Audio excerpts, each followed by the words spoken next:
I have a little story to tell you. This happens occasionally. Some of you may remember about, 8 years ago, a guy by the name of Mike Lind. He decided to do a talk. His employer did not appreciate that, and he said, "Fuck you, I'm going to talk." That was very brave, but not all of us have this luxury to throw away our careers, etc. So we have a person who went through the rigor. He works on incredibly important things, but he got his talk accepted. Everything went through the right channels. He was all set to speak at DEF CON, and his employer said, "Don't do that." And they said it with prejudice. So we are going to call this speaker patient 0. He cannot be on stage, he cannot be on camera, he cannot be named, but he is here, and he does have a shot. And I want everybody to direct their attention over there, not the camera, please. Patient 0, why don't you give us a little wave? I don't see him, where is he? There he is. How about some DEF CON love for patient 0? You can do better than that. Woohoo!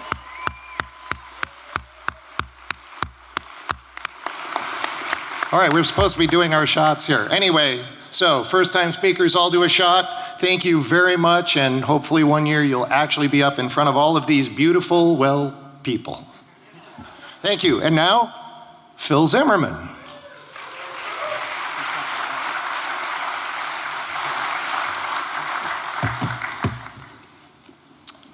Hi. Well, it's good to be here again.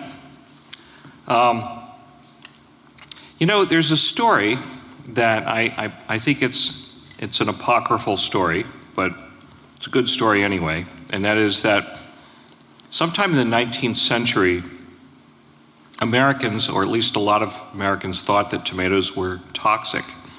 They thought if you eat tomatoes, you would die. And there was a guy that got up in public and ate a bunch of tomatoes, and he didn't die. And so everybody thought he would die, and there was a sharp intake of breath from the audience. But he didn't die, and after that, everybody knew you could eat tomatoes.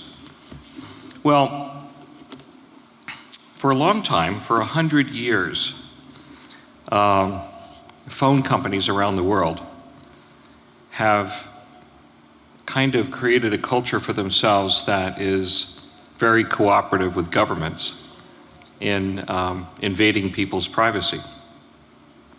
And so these phone companies tend to think that there's no other way, that they can't break from that culture, that the tomatoes are poisonous. And my company, Silent Circle, has been working with a company in Holland called KPN. It's the Dutch carrier. And Jaya Baloo, who has been to a lot of DEF CONs, is the Chief Information Security Officer there. I've known Jaya for about 12 years or so. And she decided that she wanted to break ranks from the rest of the phone companies and get KPN to offer their customers privacy, to offer their customers phone calls that are private, that KPN can't wiretap. And so she is coming to us, Silent Circle, to help her do that. Actually, she contacted me to have me speak at some event at KPN, and I told her that I was involved in this new startup, and she didn't hear about it. And so she looked at the website, got all enthusiastic, and persuaded all the management of her company to pursue this. And so we have a nice relationship with KPN where for the first time you see a phone company offering its customers real privacy, so that people can call each other, so that people can whisper in each other's ears from far away without anyone intercepting that conversation. And so my hope is that other phone companies will discover that these tomatoes are not poisonous and that they will follow suit. And we have a lot of other phone companies that are talking with us about doing the same thing. So what I'm hoping is that we're going to see a sea change here. Part of it is motivated by the Snowden revelations, creating market demand. There's generally more market awareness that it's time for a change, and the phone companies are feeling market pressure for this. So we have a way of doing this, and we're working with a lot of phone companies to bring it about. So I think that we may find a future where phone companies, a lot of phone companies, help people have private phone calls. And that'll break a 100-year-old culture for all the phone companies in the world.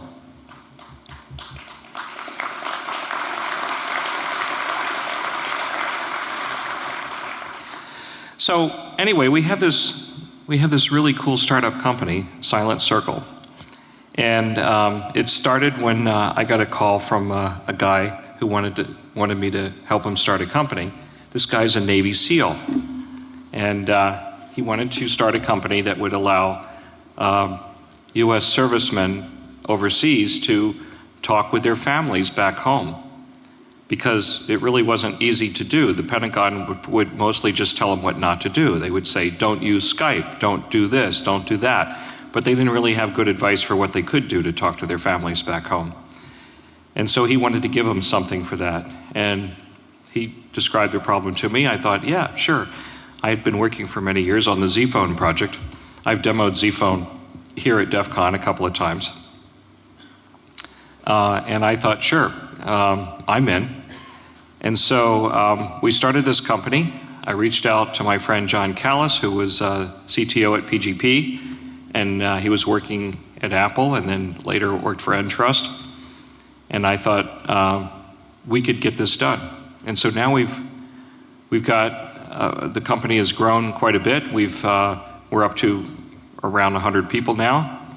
We've got customers that, we have three groups of customers, enterprise customers, government customers, and consumers.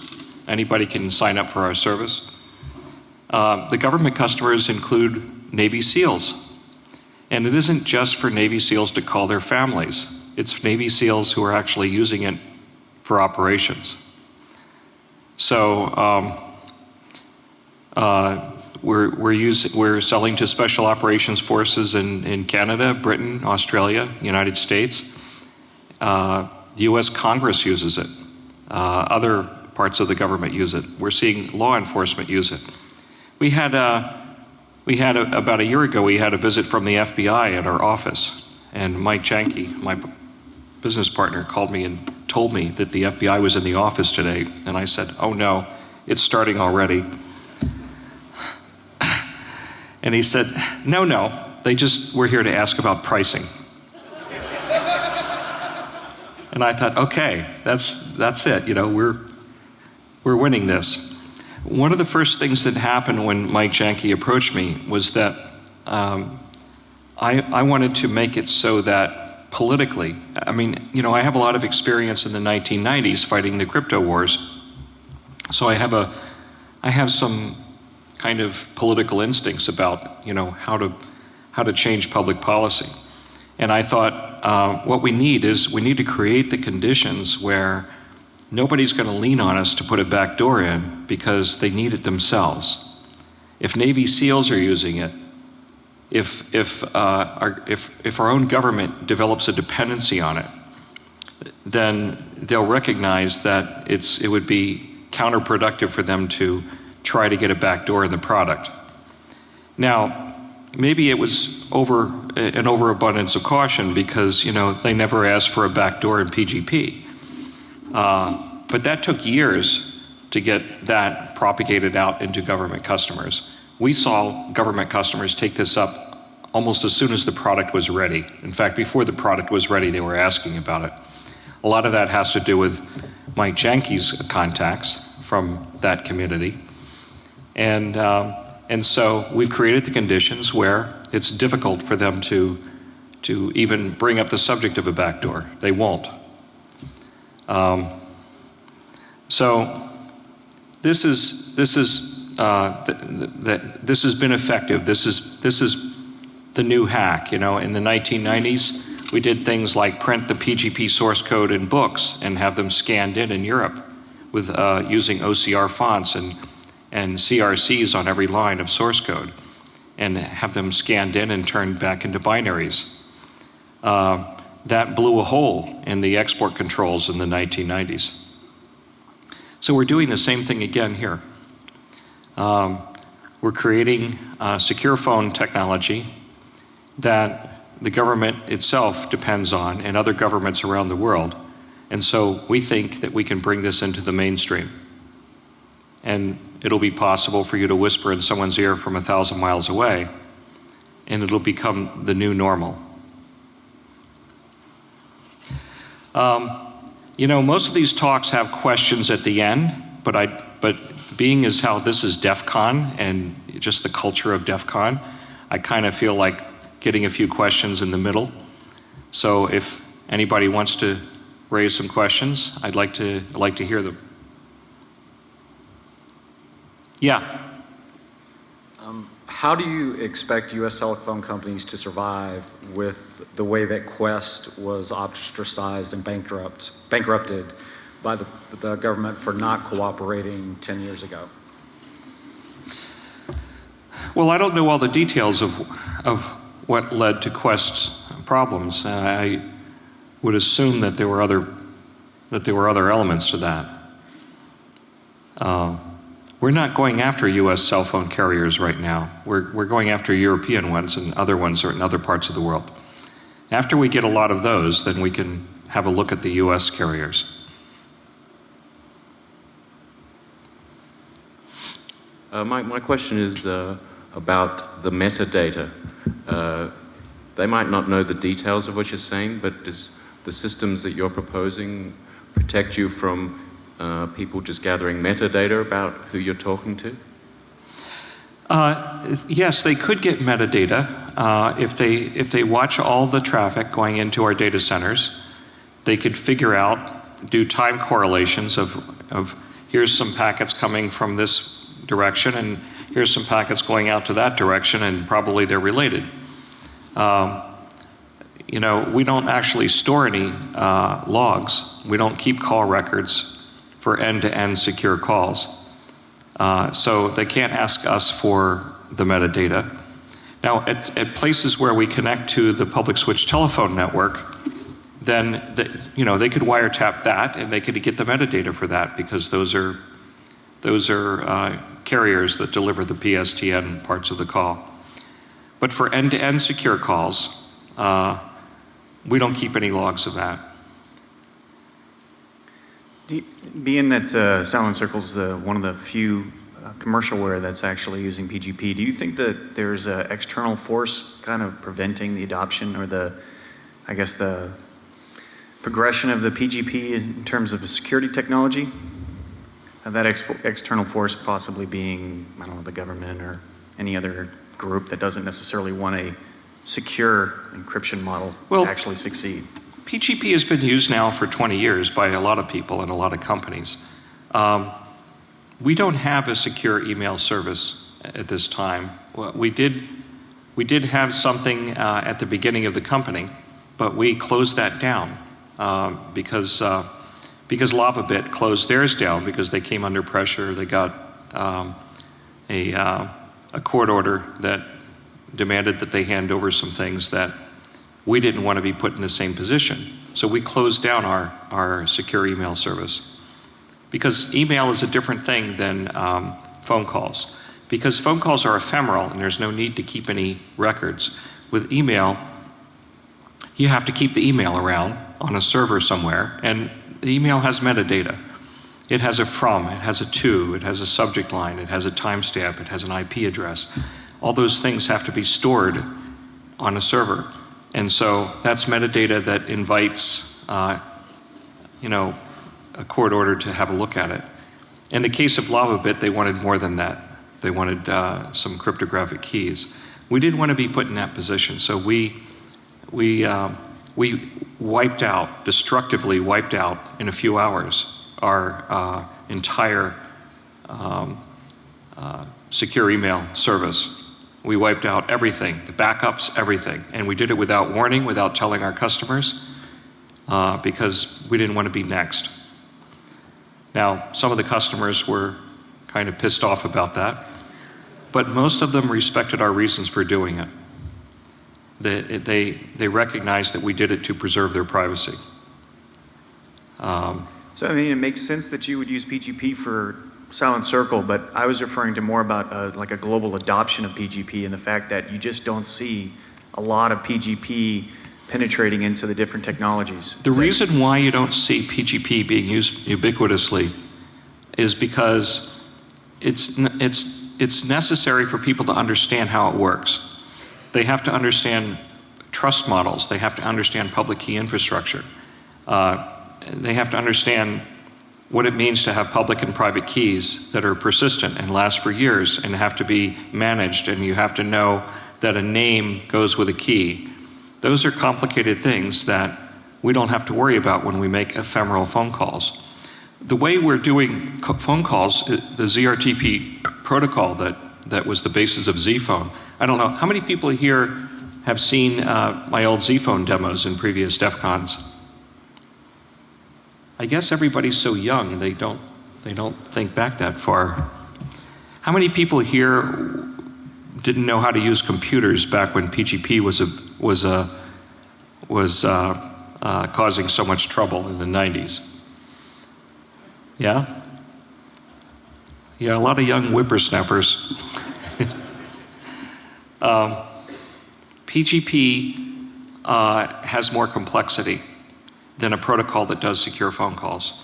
With the protocol we have now, the keys are made with an ephemeral Diffie-Hellman exchange. They're discarded at the end of the call, and so you don't have to have a public key infrastructure. I think public key infrastructures are generally a bad idea. If you can avoid them, it's a good idea to avoid them. In fact, what we do to prevent a man-in-the-middle attack is we verbally compare a hash of the session key. The other person has it displayed on their screen, you have it displayed on your screen, you compare them over the phone using your voice, using your brain, using your ears, using your common sense to see if they match. If they match, everything's fine. If they don't match, then there's a wiretapper. There's a man in the middle, because if there is no man in the middle, then Alice and Bob are both using the same session key. And so if you take a hash of that session key, display it on the screen, it's going to be the same hash. If there is a man in the middle, then Alice is connected to the man in the middle with a different session key than the other connection between the man in the middle and Bob. And so if you display that hash on the screen, they aren't going to match. And so you've detected the man in the middle. It's kind of crude, it's kind of stupid, and that's what makes it so simple and foolproof. It means that we don't have to rely on a centralized public key infrastructure. We don't have to rely on a certificate authority. You remember that some years ago there was a certificate authority in Holland that their master signing key was stolen by an Iranian hacker. And the Iranian hacker used it to forge hundreds of public key certificates for things like Gmail and Yahoo Mail and Facebook. And then he gave the bogus certificates to the Iranian regime. And then the Iranian regime used them to do man-in-the-middle attacks on thousands of Iranian dissidents and arrested them. It would be hard to imagine a more spectacular failure of public key infrastructure than that. If you were writing fiction, you couldn't concoct a more spectacular indictment of public key infrastructure than that example. And so that's why we don't use a public key infrastructure to protect our phone calls. We don't depend on that. We do our key exchange in the media layer because when I designed ZRTP, I designed it to not trust the phone company. I regarded the phone companies as not your friend because of the aforementioned 100-year cultural history where they cheerfully wiretap, sometimes even over-complying. I didn't regard them as your friend, and so I designed the protocol to not share any keys with the phone company. We don't do the protocol through the signaling, we do it through the media. The signaling is generally under the control of the phone company or the service provider. The media goes directly between Alice and Bob, from your smartphone to the other smartphone. And this protocol is designed to negotiate the keys through the media layer. We don't share them with the service provider, and in this case, Silent Circle is the service provider. So we're using a protocol years later. Little did I realize that years later, I would actually be running a service provider that I designed this protocol not to trust. So you don't have to trust Silent Circle. The protocol is designed so that you don't have to trust. We publish our source code, of course. Every cryptographic project I'm ever involved with publishes the source code. You can see that the clients do what they say they do. And even if our servers were seized by the NSA and carted off to Fort Meade, they would not be able to get the contents of your phone calls. In fact, maybe we should let them do that, then it would save, we wouldn't have to pay the electricity. Of course, they would be able to tell who's calling who, but they can do that now. If they monitor the entire internet, they can see where all the packets are going. They could figure out by correlating this traffic is active at the same time that this traffic is active, so these two people must be talking to each other. But if you're in a place like Pakistan and you want to call somebody in some other part of the world, the Pakistani intelligence is not going to know who you're talking to, because all the calls, all the signaling would be going through our servers, and the media would be going out of Pakistan in encrypted form. Yeah, right there. Oh. You're going to have to yell really loud. By the way, there's people standing in line at the microphones. I should probably do that. But in this, we'll just go with this question. When you shut down the email service, you launched an initiative called the Darkman Alliance, right? Where you secure Facebook. Can you talk a bit about that?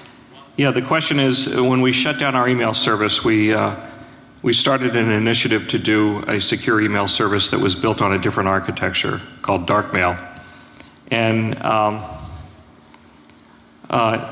since that time, we've had crazy growth in other areas, and it has taken up a lot of our engineering bandwidth.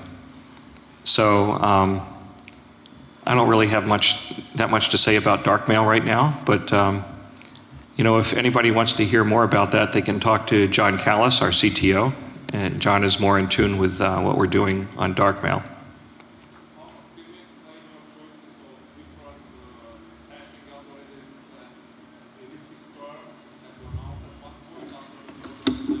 Yeah, the question is, what kind of crypto suites are we using?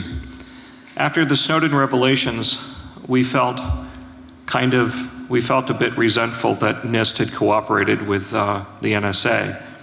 And so, to express our displeasure at NIST, we offered alternative algorithms that you can elect to use instead of the NIST ones. In fact, we even made the other algorithms the default. We have a new elliptic curve that we commissioned Dan Bernstein to do for us. We use Twofish as our block cipher. And we use skein as our hash function.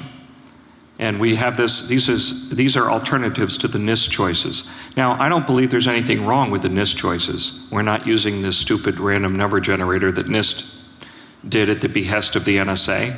I can't imagine why anybody would use such a stupid random number generator. But apparently RSA did, and they put it in their BSafe subroutine library, which is closed source. It's funny, back in the 90s, back when RSA started the criminal investigation against me by calling up the prosecutor and asking him to put me in prison, they said that RSA was the most trusted name in cryptography.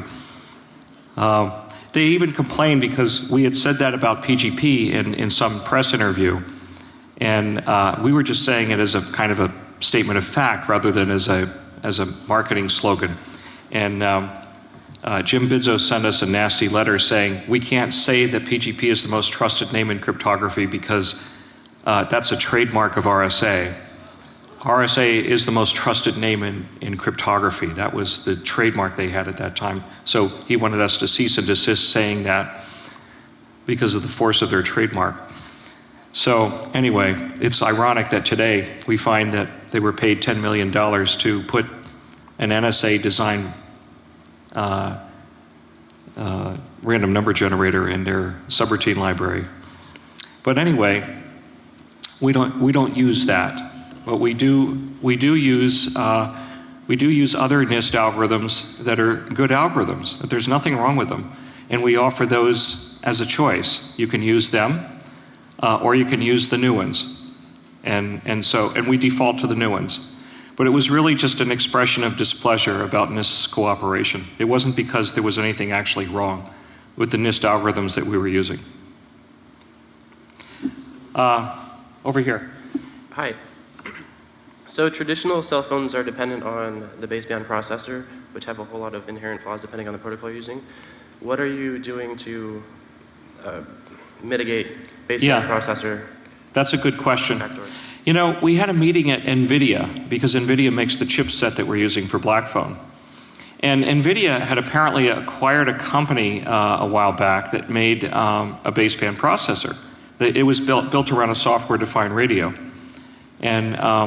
And so I asked them that question. I said, can we do an independent security review of the firmware for the baseband processor? And they said they would be open to that. In fact, they were delighted to have a customer express an interest in really taking a close look at their baseband processor. No other customer had ever brought up the question before.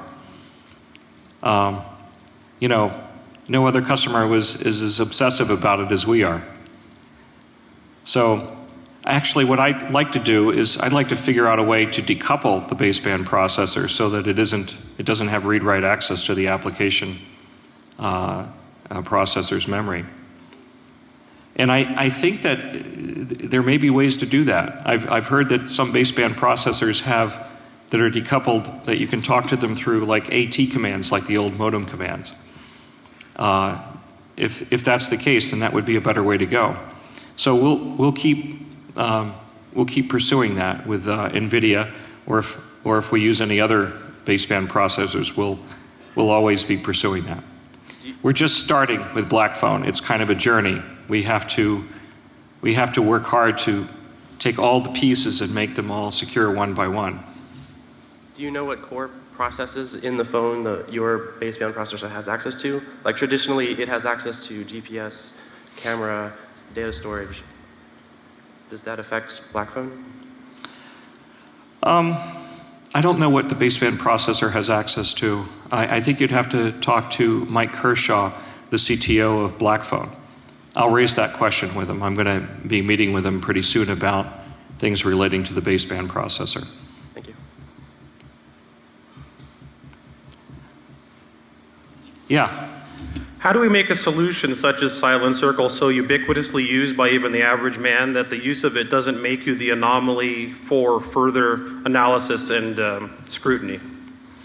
You know, that's a good question, and I think that really is not so much just about Silent Circle, but about the whole question of crypto. And I'd like you to take a look at the legislative environment we find ourselves in today. During the 1990s, when we were fighting the crypto wars, you had to defend yourself. You had to justify why you were using strong crypto. If you were using strong crypto, then why? Why did you need to use strong crypto? Are you a drug dealer? Are you a child pornographer? Are you a terrorist? Justify why you need to use strong crypto. That was the mindset that we faced in the 1990s when we began fighting the crypto wars. If you fast forward to today, we now are in a legislative environment that has been turned on its head. We now have to justify ourselves if we are not using strong crypto. If you are a doctor or a medical institution, you are required to use strong crypto to protect your patient records.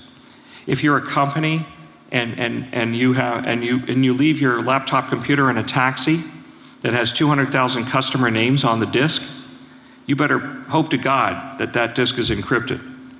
Because if it's not, you're going to have to go public and announce that you lost 200,000 customer names.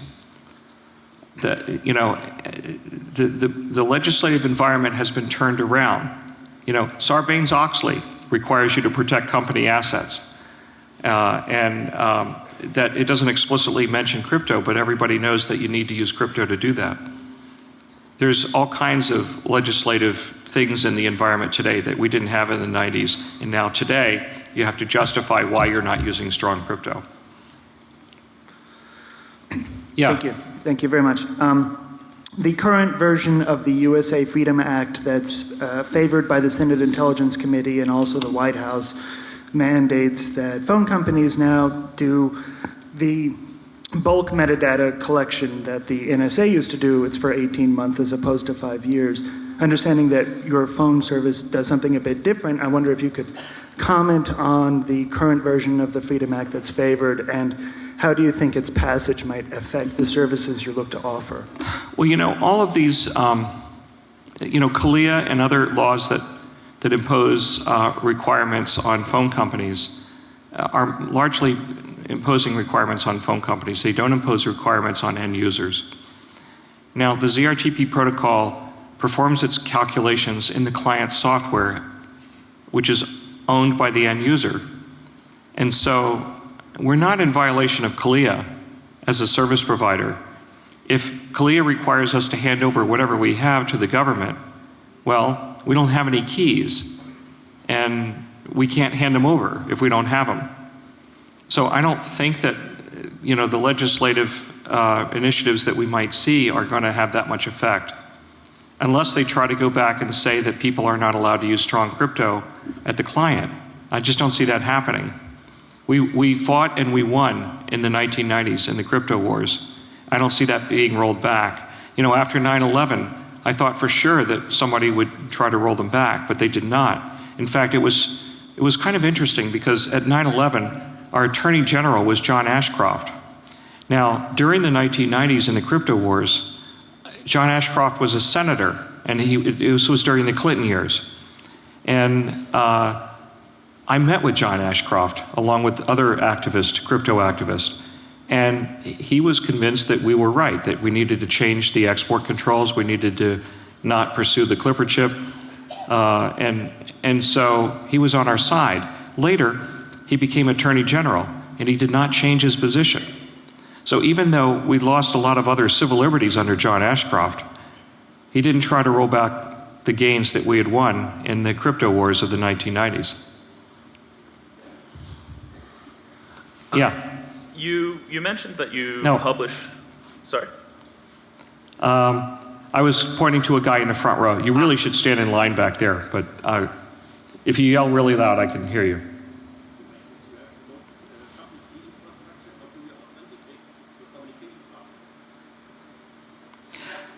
How do we do what we do without any public key infrastructure? I told you that we verbally compare a hash of the session key.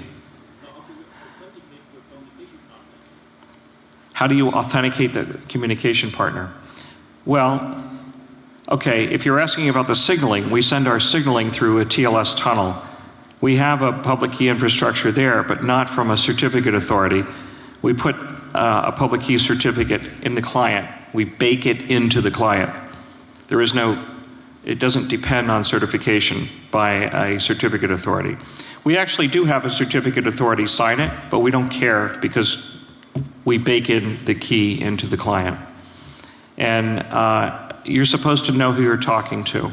If you don't know who you're talking to, then you might have other problems because it's not our job to guarantee that the person that you're conspiring with is actually the person that you know, or is it an imposter?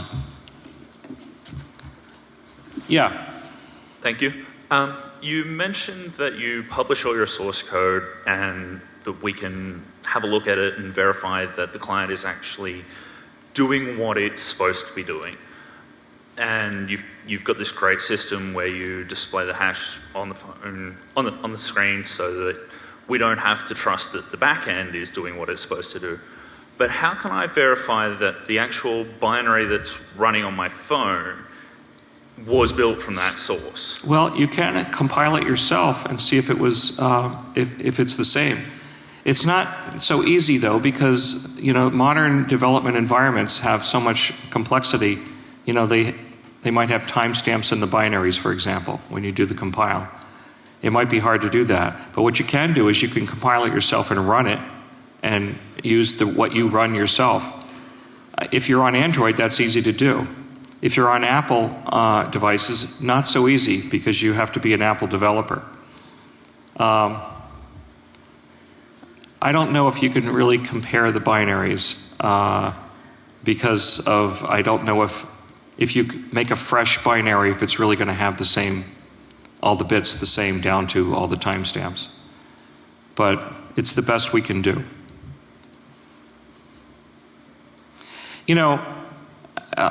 One thing I'd like to say is that I get a lot of people asking me about how hopeless the surveillance society is, the pervasive surveillance.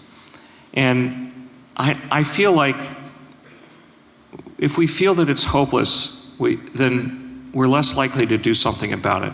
Hopelessness has a kind of paralyzing effect. And I'd like to point out that there have been a lot of times in history where we faced very difficult problems that seemed hopeless, that we couldn't solve them, and yet we did. I mean, there was a time when slavery was an entrenched institution with powerful moneyed interests behind it that were seemingly so entrenched that it would be no hope of ever changing it. And yet, we did get rid of slavery, not just in the US, but in pretty much the rest of the world. And there was also a time when we had the nuclear arms race.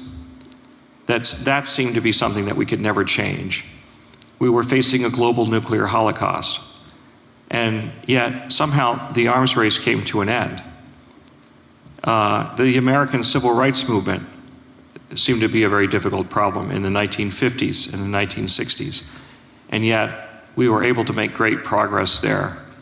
Going back further in history, there was the divine right of kings. A king could just chop your head off, and yet we managed to move past that globally. We managed to come up with Western democracies with constitutions and parliaments, and even if they had kings, they were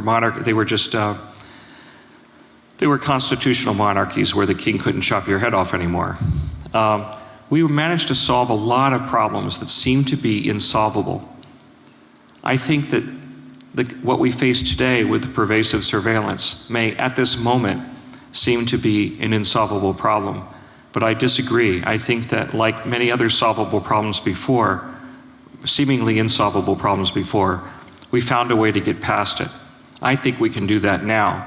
I think that if we deploy technology like Silent Circle, and we also push back in policy space and try to change the laws.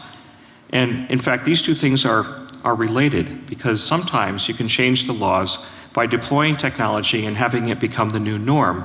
This creates public expectations that make it unthinkable to have laws that can intrude upon what everybody has gotten used to.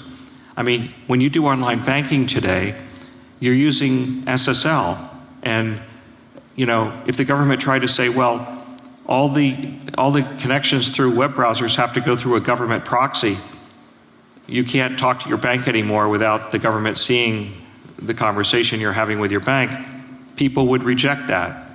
The new norm is that we have pervasive crypto. And so we need to create pervasive phone calls that are encrypted and make that the new norm. And then this will cause the legislative environment to change. This will push back.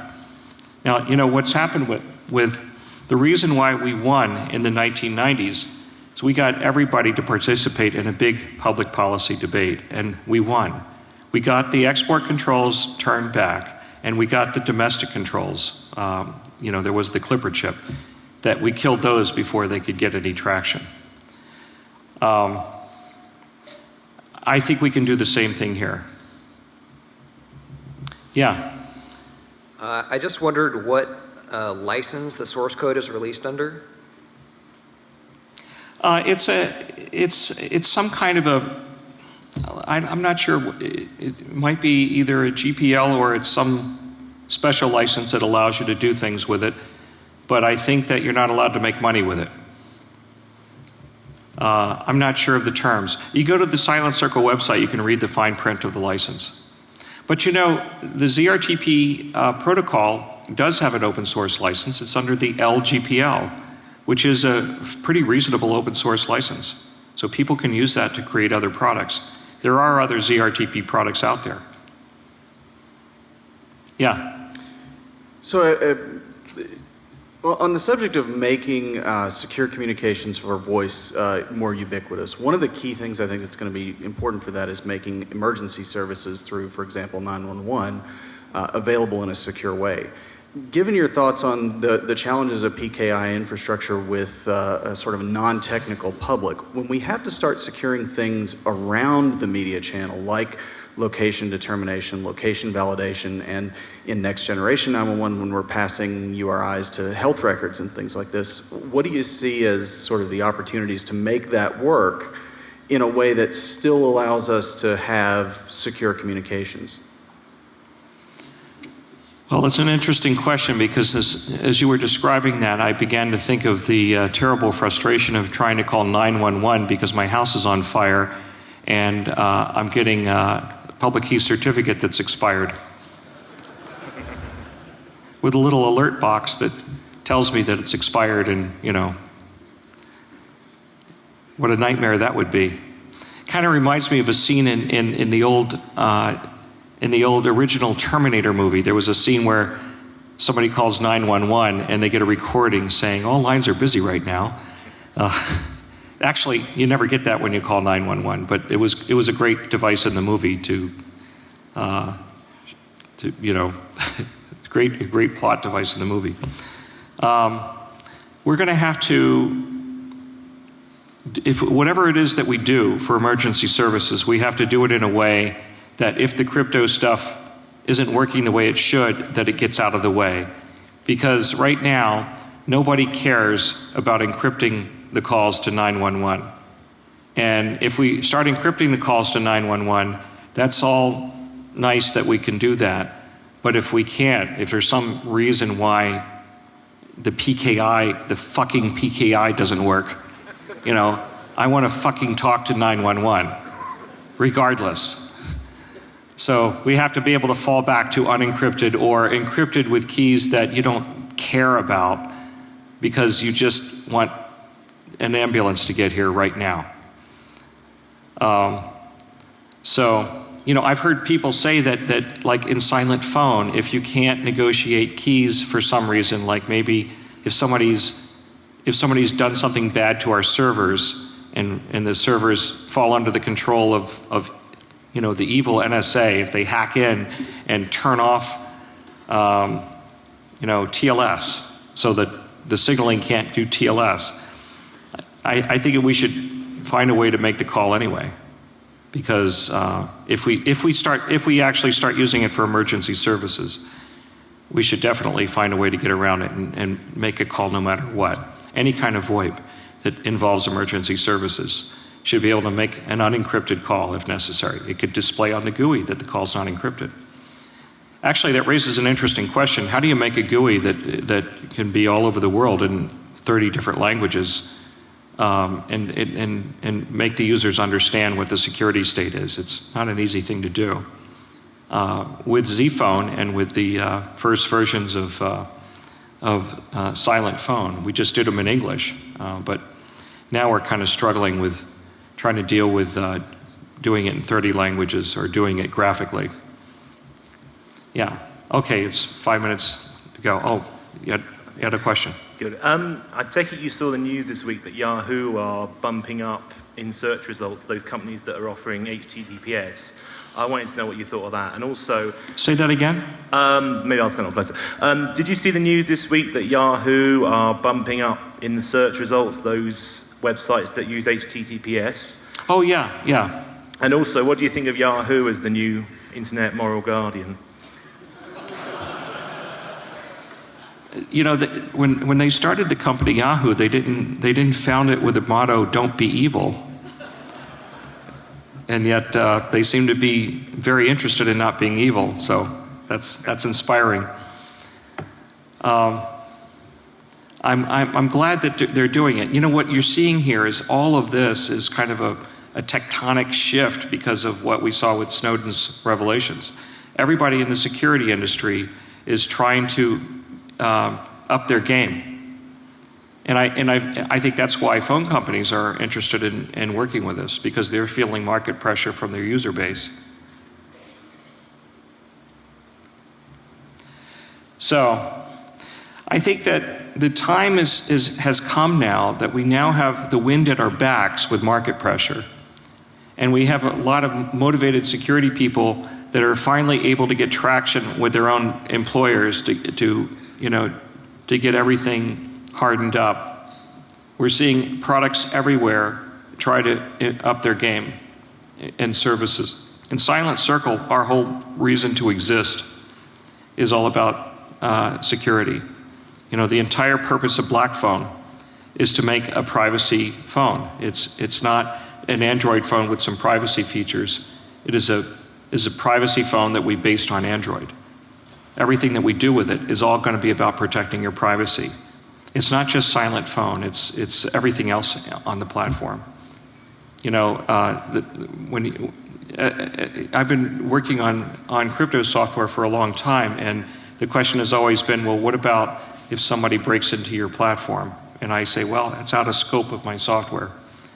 I can't control this. If I can't operate on a clean execution platform, then I can't make any security guarantees. Well, Steve Jobs said that if you want to do a good operating system, you have to build your own hardware.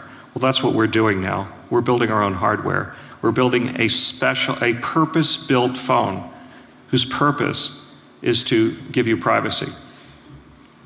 So we're hoping that becomes the new expectation, that becomes the new normal. Okay, am I out of time now? No, I got a couple of minutes to go. Anybody else? Yeah.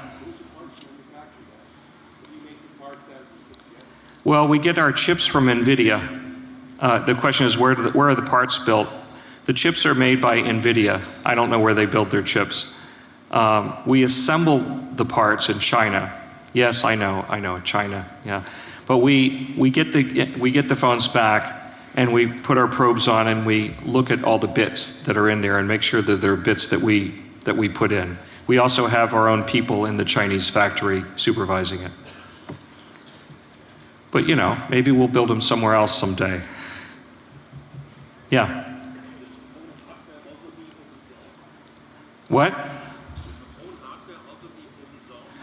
Is the phone hardware open source? Well, no, it's NVIDIA's chipset.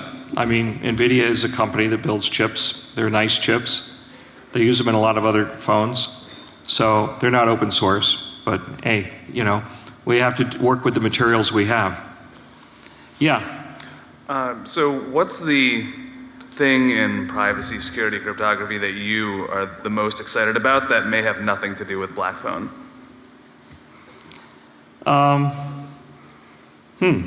Good question. I think I've gotten a little bit too much tunnel vision. I've been focusing on our own stuff too much.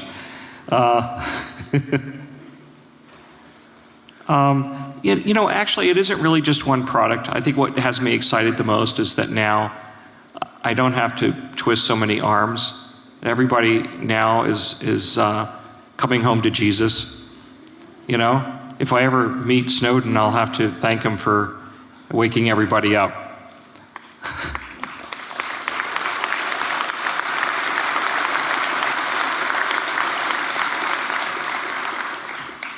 Okay, I think that's it. Oh, one more, yeah. I just found out, what is your thoughts on the emergence of quantum encryption?